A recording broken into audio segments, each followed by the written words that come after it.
enterprises and company working as an interpreter. I'll be talking about the commencement of arbitration process.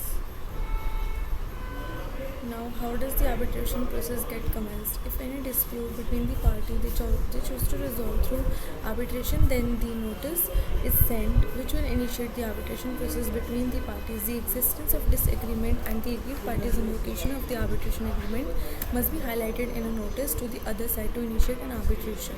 Following that, the other party will appoint an arbitrator. If the party chooses to go to the court instead of arbitration, the party who requested the arbitration can submit an application under Section 8 of Arbitration and Conciliation Act 1996.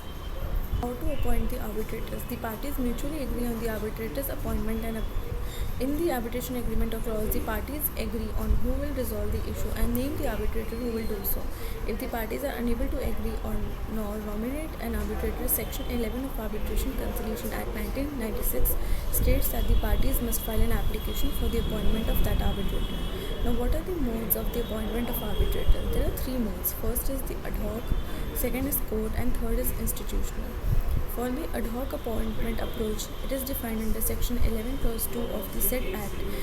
It becomes most preferred technique when a party fails to meet the responsibilities for the constitution of the arbitral tribunal as agreed upon under the arbitration agreement. The court appoints the tribunal.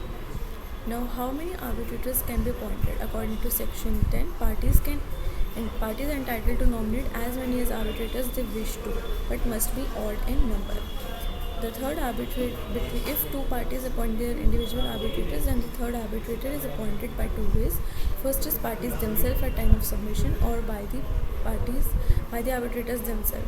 Now, what is the eligibility criteria of these arbitrators? It is given under Section 12 of the Act. It can be contested if there are circumstances that raise reasonable doubts.